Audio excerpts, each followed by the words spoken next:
Olá, graças a paz, mais um vídeo para o canal. Agora, para dar continuidade ao que já está sendo feito por outros pastores, né, tratando da necessidade de falarmos, de tratarmos dos falsos profetas. Isso é um dever de cada cristão, de falar e denunciar aqueles que não estão conduzindo de forma correta aqueles que buscam a Cristo, né? Então é isso que vai acontecer aqui. Hoje vamos tratar da forma que é usada para enganar a muitas pessoas somente com falar, com a persuasão da dissertação de cada pastor em suas pregações. Amém? É isso que iremos fazer hoje. Para isso, vamos lá em Gênesis capítulo 3 e vamos ler a partir do verso 1. Como de costume, deixe sua Bíblia aberta e vamos orar. Senhor, eterno Deus, em nome de Jesus Cristo, Senhor, eu imploro a Ti que, por favor, abra os nossos olhos, a nossa mente e deposite, Deus, em nossos corações tudo, Senhor, que é necessário para que possamos compreender a Tua santa palavra. Deus, que nada seja atribuído a mim, pois eu sou um miserável pecador, Senhor. Mas que todos possam compreender e enxergar que é a Tua palavra, Deus, que dirá todas as coisas. Meu Senhor, tudo isso eu imploro a Ti e já Te agradeço em nome de Jesus. Amém. Então vamos à leitura. No verso 1 nos dirá: mas a serpente, mais sagaz que todos os animais selváticos que o Senhor Deus tinha feito, disse à mulher: é assim que Deus disse: não comereis de toda a árvore do jardim? Respondeu-lhe a mulher: do fruto das árvores do jardim podemos comer, mas do fruto da árvore que está no meio do jardim, disse Deus: dele não comereis, nem tocareis nele, para que não morrais. Então a serpente disse à mulher: é certo que não morrereis, porque Deus, sabendo que no dia em que dele comerdes, se vos abrirão os olhos, e como Deus, sereis conhecedores do bem e do mal. Vendo a mulher que a árvore era boa para se comer, agradável aos olhos e árvore desejável para dar entendimento, tomou-lhe do fruto e comeu, e deu também ao marido, e ele comeu. Para compreendermos um pouco melhor essa passagem, eu fiz alguns pequenos destaques aqui para trazer um pouco mais de luz no que está escrito aqui e no que eu quero trazer hoje para vocês. No verso 1, já começa tratando da serpente, que ela era um animal que se destacava entre todos os animais que Deus já tinha criado entre os répteis, pela sua sagacidade, pela sua perspicácia, pela sua personalidade esperta, instintiva, perdão. Porém, aqui conseguimos ver que há algo a mais. A serpente ela foi usada por Satanás para fazer com que Eva viesse a cair. E por que Eva foi enganada? Justamente porque a serpente não estava sozinha. A serpente ela foi usada por Satanás. E com toda a sabedoria que Satanás tem, porque ele não é burro, nós sabemos que ele é totalmente esperto, sabe ler as formas que o ser humano age e sabe muito bem aonde estão as nossas falhas e é ali que ele age. Logo, ele pegou a serpente para persuadir a Eva. Então, esse é um dos motivos que Eva caiu. Apesar dela ter, assim como Adão, ser imagem e semelhança de Deus, ter a sabedoria que Deus depositou neles para que eles pudessem no caso Adão, para que ele pudesse dar nomes a todos aqueles animais, né? O ser humano é um ser humano inteligente, que Deus colocou um pouco da sua inteligência no ser humano, mas ainda assim não foi o suficiente. Eva acabou caindo. Então vamos a mais uma consideração aqui sobre a sagacidade, a confirmação, melhor dizendo, sobre a sagacidade da serpente. Vamos lá em 2 Coríntios, perdão, no verso 11, no capítulo 11, verso 3.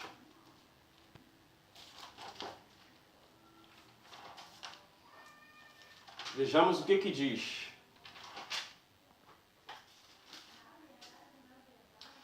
Mas receio que assim como a serpente enganou a Eva com a sua astúcia, assim também seja corrompida a vossa mente e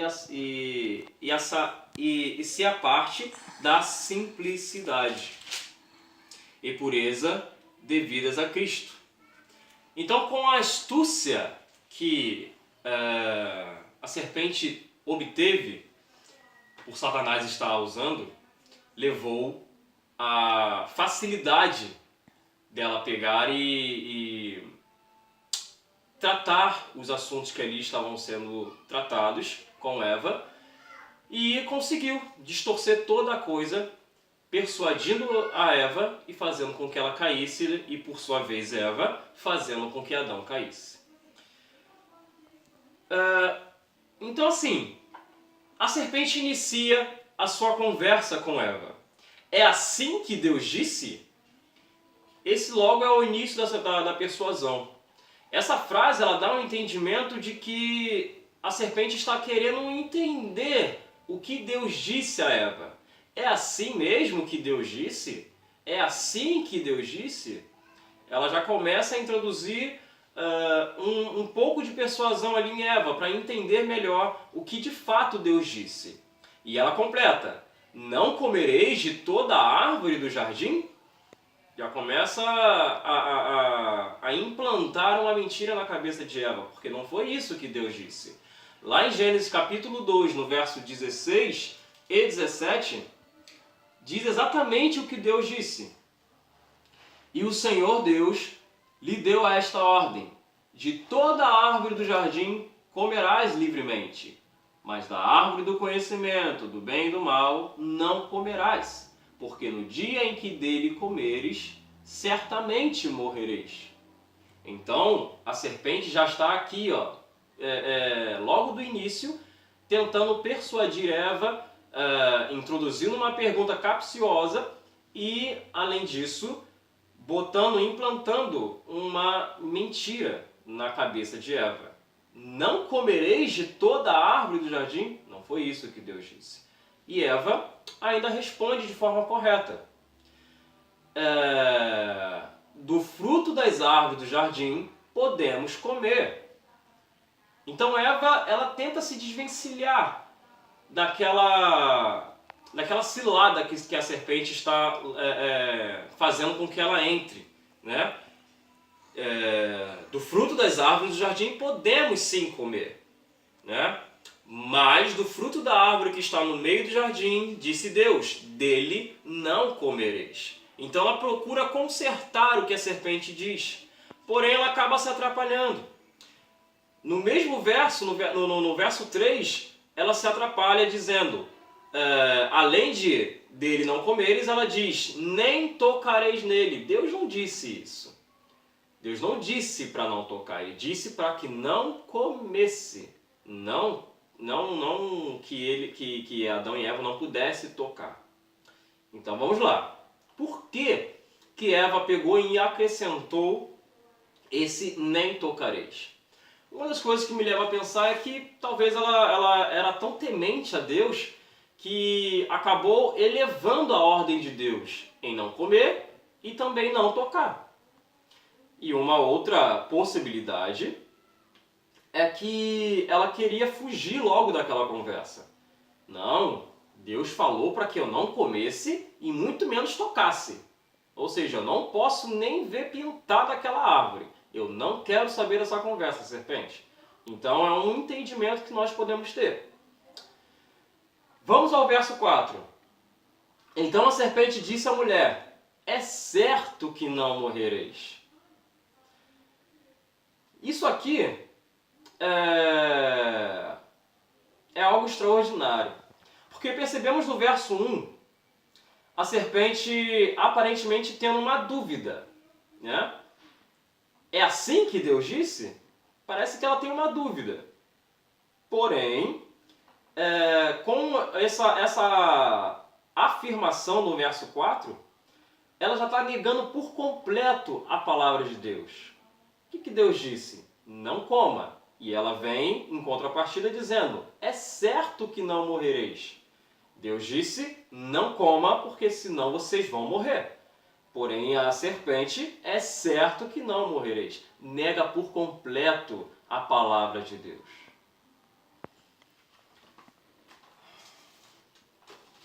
Vejamos o verso 5. A serpente completa: porque Deus sabe que no dia em que dele comerdes, se vos abrirão os olhos, e como Deus, sereis conhecedores do bem e do mal. Então aqui, irmãos, olha o que acontece. A serpente ela não questiona a compreensão da mulher sobre as instruções de Deus, porém coloca dúvidas sobre a verdade da ordem de Deus. Então aqui, vamos ver o progresso do verso 1 até aqui. O que está ocorrendo? A serpente começou como se tivesse uma dúvida, já dizemos isso, né? A respeito da palavra de Deus. Passou depois a fazer uma afirmação: é certo que não morrereis, rejeitando por completo a palavra de Deus. E por fim, a serpente induz a mulher ao erro, dando um total controle sobre a escolha do que ela podia fazer. É assim que muitos pastores estão fazendo. Eles começam a introduzir verdades com mentiras. De fato, quando ela diz aqui no verso 5, porque Deus sabe que no dia em que dele comerdes, se vos abrirão os olhos, e como Deus sereis conhecedores do mal, isso não é uma mentira. Porém, quando a serpente diz no verso 4, é certo que não morrereis, negando totalmente a palavra de Deus, isso é uma mentira. Vamos ao verso 6. Vendo a mulher que a árvore era boa para se comer, agradável aos olhos, e árvore desejável para dar entendimento, tomou-lhe do fruto e comeu, e deu também ao marido, e ele comeu. Então, vamos ao primeiro princípio aqui da queda da mulher, além dela ter sido enganada. Ela primeiro viu, né? O verso 6 diz: vendo a mulher que a árvore era boa para se comer, ela viu. O que nos diz João capítulo 9, verso 41? Vamos lá.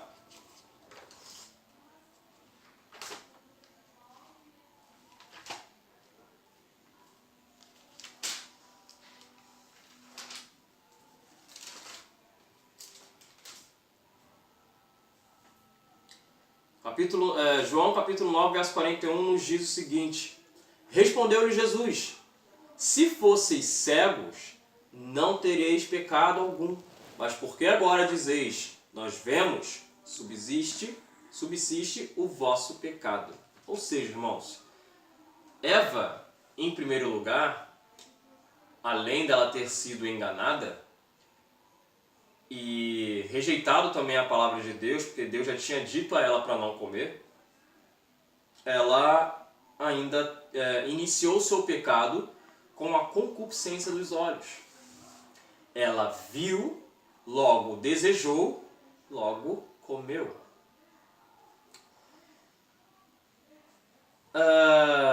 Nesse verso, no verso 6, a mulher ela se encaixa perfeitamente lá em Romanos capítulo 1, verso 21 ao 22. Vamos lá.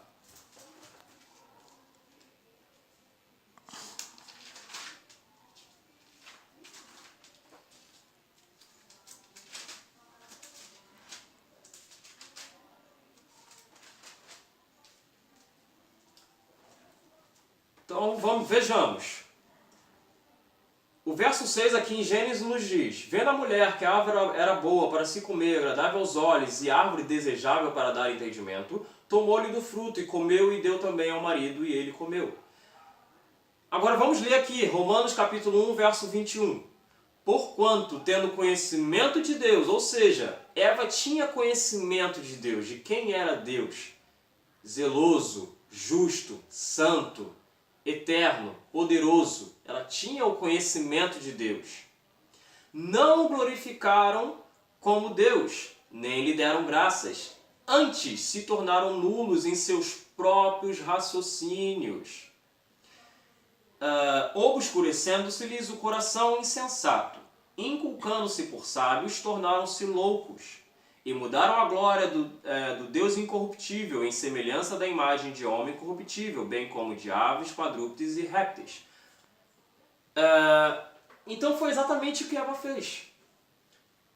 Eva, assim como também no verso 25 diz: pois eles mudaram a verdade de Deus em mentira, adorando e servindo a criatura, foi o que Eva fez, serviu ao diabo, serviu a Satanás, serviu a serpente, crendo na palavra da serpente e não mais na de Deus,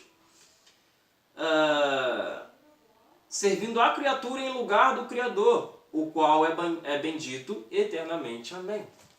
Perfeitamente Eva se encaixa aqui. Então, irmãos, isso é algo que tem acontecido de forma recorrente em diversas congregações. Pessoas caindo aos montes, entrando na fila para ir para o inferno, justamente porque creem em muita falácia de um monte de pastores. Acabam sendo persuadidos por filhos de serpente. Então eu destaquei aqui 5 coisas que caracterizam os falsos profetas dentro do que foi lido até agora. Eles são oportunistas em primeiro lugar. Eles esperam você estar vulnerável para sair oferecendo o que é mundano.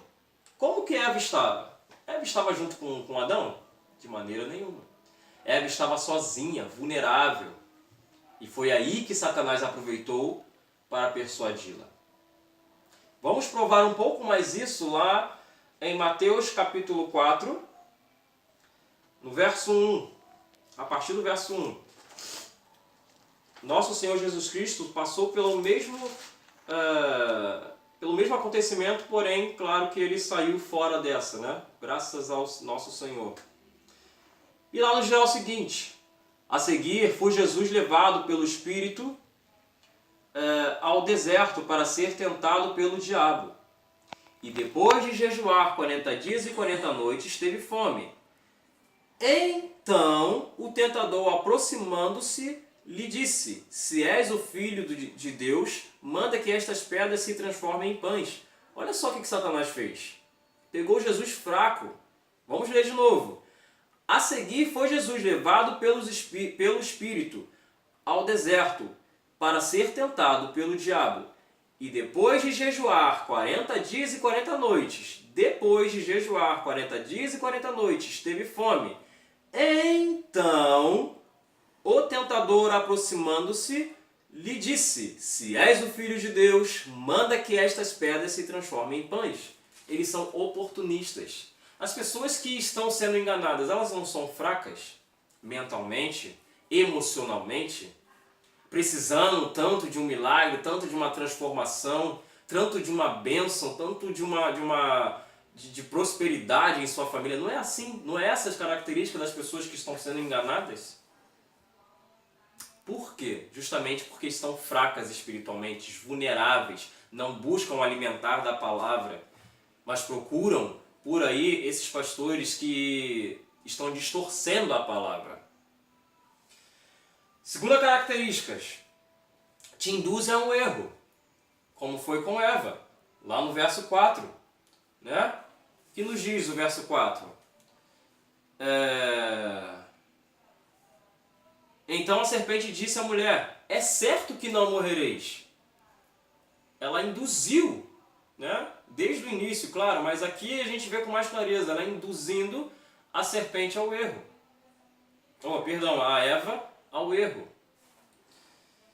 Terceira característica, eles são perspicazes, né? Eles são bem espertos. São conhecedores da palavra. Vamos voltar lá em Mateus capítulo 4, no verso 5.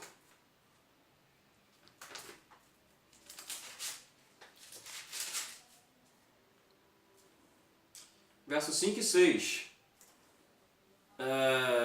Então o diabo levou a cidade santa, colocando-o sobre o pináculo do templo. Ele disse: se és filho de Deus, atira-te abaixo, porque está escrito. Eles conhecem a palavra.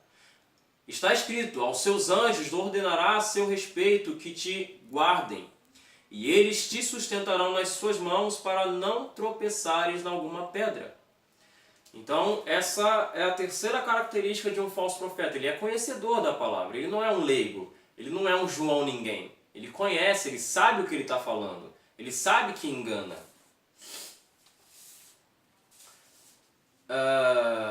A quarta, eles não questionam a palavra, né? Eles não colocam a palavra como mentirosa, mas distorcem a palavra, né? Como eles conhecem, a palavra instrui de forma errada. Lá em Mateus capítulo 4, propriamente no verso 6, conseguimos ver que é usado de forma errada a palavra de Deus por Satanás, né? Vamos lá dar uma lida mais uma vez. Mateus capítulo 4, verso 6, diz o seguinte: ele disse: se és filho de Deus, atira-te abaixo, porque está escrito: aos seus anjos ordenará a teu respeito que te guardem. Eles te sustentarão nas suas mãos para não tropeçares em alguma pedra. Isso aqui é um erro tremendo de Salmos 91, Salmos 91, verso 11 e 12. É o que Satanás está usando aqui contra Jesus Cristo, né? Então, muitas das vezes, os pastores usam sim a palavra, mas de forma errada. E as pessoas acabam errando porque não têm o conhecimento bíblico para sair dessas ciladas do diabo. E por último, eles usam de um silogismo aparente para enganar. Tudo isso que está sendo dito até agora aqui é o que os falsos profetas fazem, usando de um silogismo aparente. O que vem a ser um silogismo? Nada mais é que eu ter... são duas premissas e uma conclusão. Normalmente, as premissas vêm com afirmações e com uma conclusão no final mentirosa, ou com uma conclusão verdadeira, né? As duas premissas elas têm que estar de acordo com a conclusão para ser um silogismo verdadeiro. Porém, um silogismo aparente, ou seja, um sofisma, é usado de forma bem parecida, porém que as duas premissas elas concordam entre si, mas a conclusão é falsa. Então é o que aconteceu a respeito da serpente com a mulher. A primeira premissa usada aqui é: não comereis de toda a árvore do jardim? Ela já começa a colocar aqui. Foi isso que Deus disse? Não comereis de toda a árvore do jardim? A segunda, a serpente ela é tão perspicaz que ela antecipa a conclusão. Ela diz: é certo que não morrereis. Ela antecipa a conclusão. E a terceira parte, né, ela pega e ainda diz um pouco mais, colocando a única verdade que ela disse até o momento. Porque Deus sabe que no dia em que dele comerdes, se vos abrirão os olhos e tornareis como Deus, conhecedores do bem e do mal. Não é verdade? Então, a serpente ela foi uma perfeita sofista nesse caso aqui, né? E é isso que muitas das vezes acontece, irmãos. É isso que tem acontecido muito em sua congregação, na minha congregação. Pastores que usam de sofisma para persuadir o povo. Eles não vêm com os textos bíblicos de forma correta. Muitos deles, não estou dizendo todos, usam de silogismo aparente para persuadir, para te prender aonde eles querem que você fique. Começam a colocar coisas em suas cabeças para que você possa pegar e ficar ali, sendo conivente com aquele erro. Veja o que João, em sua carta, disse, lá em 1 João capítulo 4, no verso 1. É isso que devemos fazer.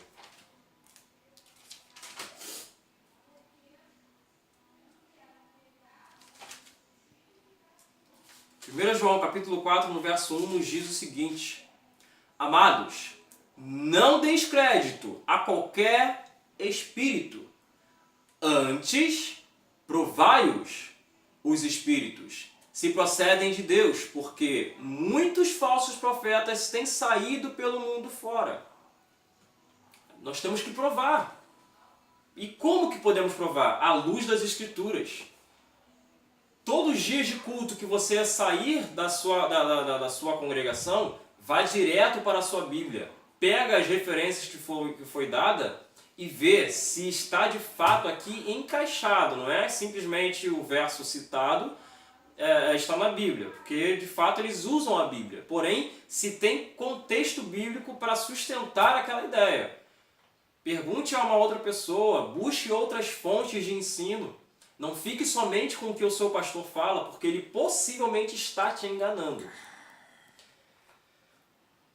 Uma coisa que é muito falada, né, principalmente pelos falsos, que não devemos julgar, né, não devemos julgar principalmente pastores, porque é Deus quem vai julgar os pastores.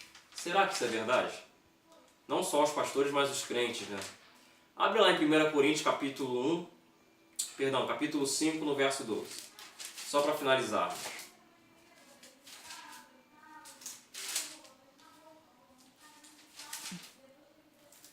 Olha o que diz. Pois com que direito haveria eu de julgar os de fora? Não julgais vós os de dentro? Os de fora, porém, Deus os julgará. Expulsai, pois, de entre vós o malfeitor. Então essa história de que você não pode falar do pastor pelos erros que ele tem cometido, claro que não é qualquer erro, pois somos falhos, mas se ele tem vivido, se ele tem conduzido a congregação à base de heresia, à base de erros que te levam a ser frio espiritualmente e até mesmo não estar andando no caminho correto de Deus, é isso que a Bíblia tem a dizer para você. O apóstolo Paulo, ele disse, novamente eu vou ler: Pois com que direito haveria eu de julgar os de fora, os ímpios? Não julgais vós os de dentro, os cristãos? Os de fora, porém, Deus os julgará. Expulsai, pois, dentre vós o malfeitor. É isso que você tem que fazer, meu irmão. Erga-te, se levante no meio da sua congregação, debata. Não estou dizendo para você brigar, mas converse com o seu pastor. Pastor, olha só, eu andei verificando a Bíblia e isso aí que o senhor falou, isso aí que o senhor pregou não está lá não, está errado. O senhor poderia me explicar melhor por que o senhor falou isso? Dependendo do que ele te falar, você continua lá. Se ele aceitar numa boa, glória a Deus. Isso que é o objetivo. Que todos aceitem a verdade bíblica, não o que eu acho ou com qualquer um outro acha. Se ele não aceitar, ore a Deus, que possivelmente é para você sumir dessa congregação. Vamos orar? Senhor eterno Deus, glorioso Deus, em nome de Jesus Cristo, Pai amado, que essa palavra venha tocar todos os corações, Senhor. Que a mente esteja totalmente aberta. Que nenhum coração, Deus, esteja endurecido com a palavra que foi dada aqui. Mas que tudo seja, Deus, exposto de todos aqueles que dizem falar a Tua verdade, mas não falam. Até mesmo eu, Senhor, se estou aqui contra a Tua palavra, se estou aqui levando o Teu Evangelho de forma errada, que o Senhor me repreenda, Pai amado. Que o Senhor, por favor, ajude-me a me consertar e a ser conduzido em teu caminho. Que tudo seja feito, Senhor, para a tua glória e honra, em nome de Jesus. Amém. E nunca se esqueça, meus amados, o justo, ele viverá por fé.